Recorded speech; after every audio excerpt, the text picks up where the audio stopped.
Up next on Line TV, we have Jacob Shoei bringing some updates on our Cersei Lions golf team, Linus Bowman giving us a look at our Lion of the Week, and me, Curtis Stevens, with your Friday Night Football forecast. All that and more, Lion TV starts now.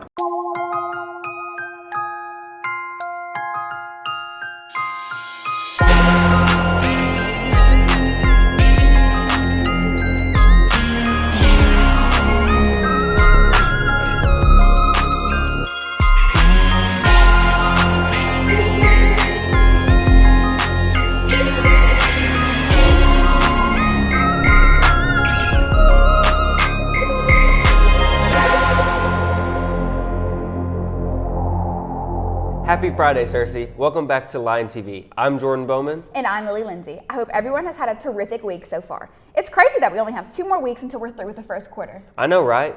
Keep going strong, Cersei. And as always, let's get right into those school announcements. Shoes for Smiles is a group organization for elementary kids who are in need of tennis shoes and boots for the cold season. If you have shoes you'd like to donate, Shoes for Smiles needs tennis shoes and boots, new or barely used in children's sizes. Shoe bins will be located by the library and the SHS East and West offices. For questions, contact Haley Tansenko or Miss Martin. The week of homecoming is October 9th and 14th. The daily themes are Monday, Soccer Mom versus Barbecue Dad. Tuesday, Disney, dress as your favorite Disney character. Wednesday, Barbie, dress in all pink. Thursday, Lion Palooza, dress as your favorite music genre. Friday, Blackout, dress in all black to the school and the game. And Saturday is the homecoming dance with a 70s theme. The dance will be from 7 to 10 p.m. and the cost is $10 per person. Please note that if you leave the dance, you cannot come back into the dance. Seniors, be on the lookout for a QR code on the hallway TVs for 2024 senior yearbook ads or tribute forms. Payment should be sent to the school, either to the office or directly to Ms. Cook in room 110. You can send cash or a check made out to SHS Yearbook. Deadline is September 30th. If you have any questions, you can email Ms. Cook and the yearbook staff at shsyearbookadvisor@cerseischools.org. If you're interested in video camera work with live broadcasting sporting events, then join the live streaming team.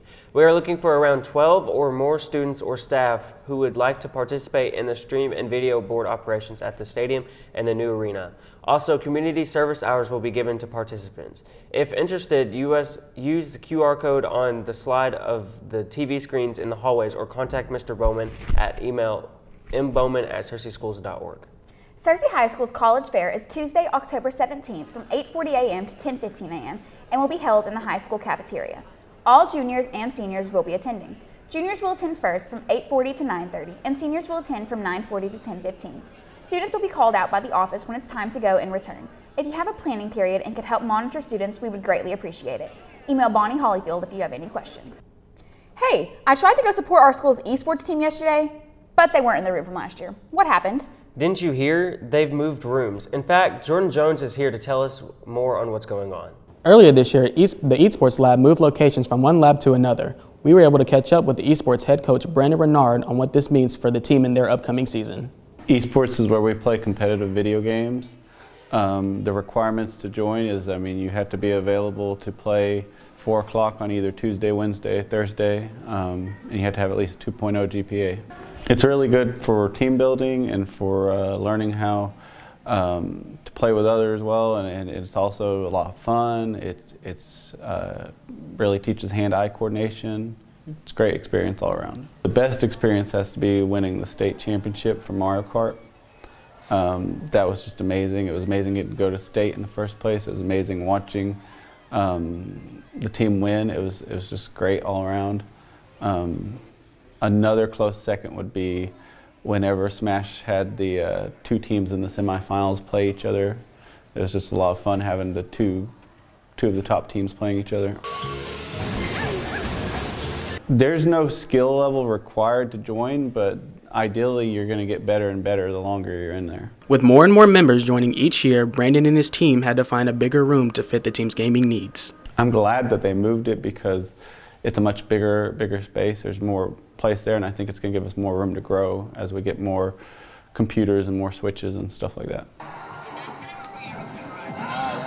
There are also other things that the team does in the lab besides playing video games. We have everything in there for video editing, and I have cameras and microphones for recording and commentating and stuff like that.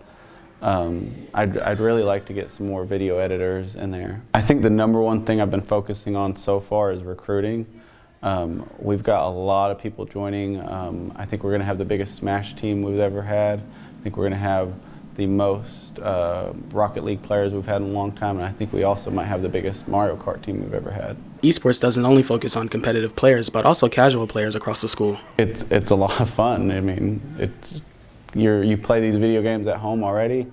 Come play and actually show how good you are. Some people think they're the best, and then they come and get humbled, but some people are the best. Come play and win a trophy. With the bigger lab and more members joining, we're excited to see what the esports team has in store for us this year. Now back to the news desk. Thanks, Jordan. Hey, other Jordan, how about some local news? I'd be happy to. Let's see what's going on in the world around us. The Arkansas Department of Agriculture Forestry Division in the Arkansas Rural and Volunteer Firefighters Association will host the 2023 Royal Fire Show in October. A new release from the Department of Agriculture states that events will be held on Saturday, October 7th from 9 a.m. to 3 p.m. at the Conway Expo and Event Center. The Royal Fire Show is a free event held in appreciation of Arkansas firefighters and their families to honor the service and protection they provide throughout the state. In national news, TV's late-night hosts plan to return to their evening sketches and monologues by next week, reinstating the flow of topical humor silenced for 5 months by the newly ended Hollywood's writer's strike.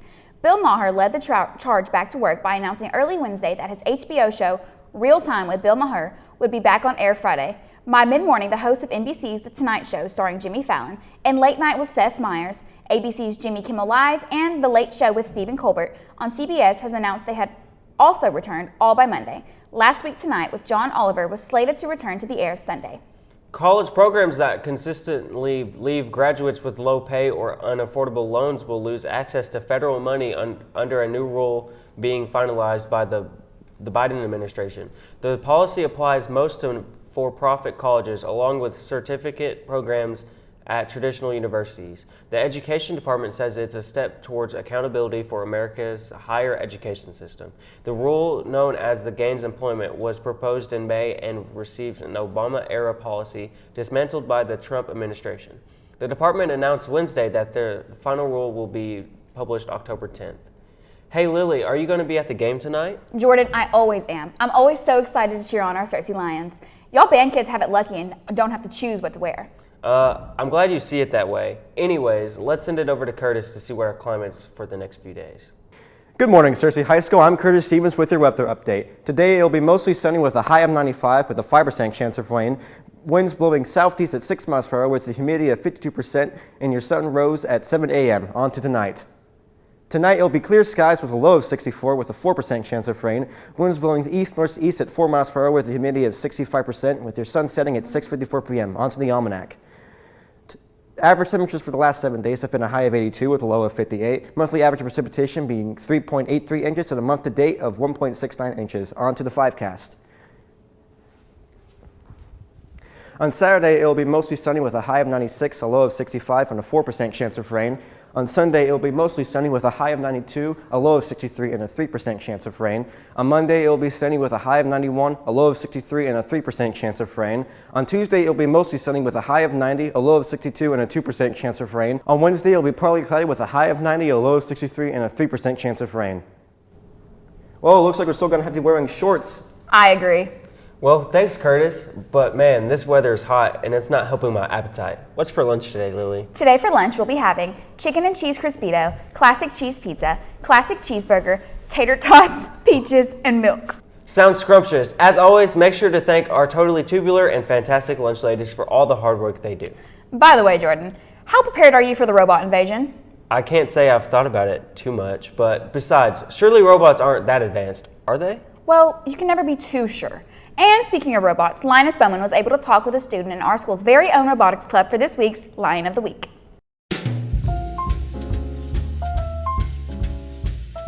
Good morning, Cersei. Welcome back to Lion of the Week, where we talk to talented and skilled students here at SHS. I would like to introduce to you our special guest, Sam Neely. How long have you been in robotics? We just started our team last year. We were a rookie team, first year competing. What do you personally do in robotics? I started off the first semester on the build and design team, helping work on how to build a robot, and then when competition started, I was assigned as one of the drivers for the team, which means I drive the wheelbase of the robot while Clayton operates the arm of the robot. Sounds like a lot of fun. What are some struggles? There's not a lot of time from the competition is revealed in January, and we have until the end of February to get our robot built, so it's a lot of pressure to get our stuff done in time. And in that process, there's going to be all of it's self-designed, so in the process there's going to be a lot of malfunctions that we have to fix and things that we have to improve and change, and during the competition those things might backfire and we have to repair them as quickly as we can. What is your favorite aspect of robotics and why? I really love being at the competitions. You get to see a lot of other people that share your interests and talents, and as one of the drivers, getting to compete right up close in the field in the games was really fun. Thank you, Sam. I'm looking forward to seeing what great creations the robotics team will build in the future. That's all we've got this week, Cersei. I hope everyone programs their day to be electrifying. Back to the news desk.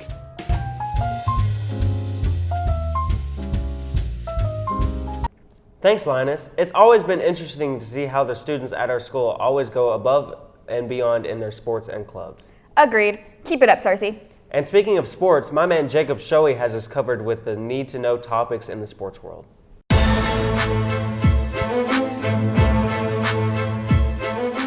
Happy Friday, Cersei High. We've got some big sports updates to get into before this well-needed weekend, so let's jump right into it. In local sports, the Cersei Lions football team has a game here at Lions Stadium tonight where they'll take on the El Dorado Wildcats. Both teams are looking to come back after a tough loss, with the Lions losing their first game of the year to the Rockets and El Dorado taking their second loss after a blowout to Benton. With both of these teams looking to come back from a tough loss, we can't wait to see how this game turns out. The game will be live streamed on the Lion TV YouTube channel at Cersei High Lion TV, so make sure to watch and support our Lions.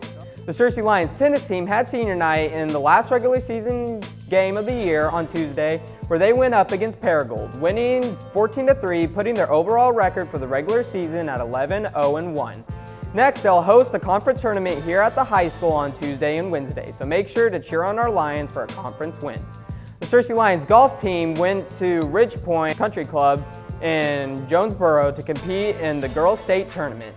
Placements and individuals include Catalina Hillis getting 4th, Carmela McFarland placing 8th, and Ryan Gosden placing 12th. We were able to catch an interview with head coach, Coach Turney, on the tournament and what the team will do moving forward. We had 3 girls that qualified to go to the state tournament, and they went up and played really well, and we ended up finishing as a team. Our team score would have put us finishing 6th, so we had a good tournament. 2 of the girls that went were freshmen, Carmela McFarland and Ryan Gosden, so just to qualify for the state tournament as a freshman is really good. And of course Catalina Hillis also qualified, and she's a senior, but as far as improvement, the 2 freshmen, that's just a really valuable experience for them. You know, moving forward, they've still got 3 years. They've already had a chance to experience what the state tournament's like, and so that experience is going to really help them down the road in their careers. Moving on to national sports, in the NFL, Week 4 of the NFL season starts this Sunday with some great games to look forward to. These games include the 3-0 Miami Dolphins as they plan to keep their record undefeated as they travel to Buffalo to take on Josh Allen and the Bills. Desmond Ryder and the Atlanta Falcons traveling to London for the first of 5 international games this year against Trevor Lawrence and the Jacksonville Jaguars. And finally, a divisional matchup between 2 top teams in the AFC North and the Baltimore Ravens and the Cleveland Browns to see who will take an early lead in their division first. In the MLB, playoffs are creeping closer and closer, and with that, the wildcard race for many teams to make October baseball will get a little bit more chaotic. In the National League, 3 separate teams are fighting for 2 last spots in the wild card, with the teams being the Miami Marlins, the Chicago Cubs, and the Cincinnati Reds, who is the lone team out of a spot by 1.5 games. In the AL, there is only 1 spot left in the wild card, with only 2 teams fighting for the chance to play in the playoffs, with these 2 being divisional opponents in the Seattle Mariners and the Houston Astros, with the Mariners being back of a playoff spot by 1 game. With only 1 regular season series left for each of these teams, we're excited to see who will and who won't be playing for the World Series by Monday. Well, Cersei, that's all the sports updates I have for you this week. I hope everyone has a fun and safe home football game and an even better weekend. Now back to the news desk with Lily and Jordan. Thank you, Jacob. It seems we've reached the end of today's show, Cersei. To stay up to date, make sure to follow us on YouTube at Cersei High Lion TV, where we'll be streaming our Lions football game tonight. That's right, and follow us on X at Line TV, Instagram at Cersei Line TV, and on Facebook at Cersei High Line TV. Signing off, I'm Jordan Bowman. And I'm Lily Lindsay. Enjoy your weekend, Cersei High, and we'll see you next week.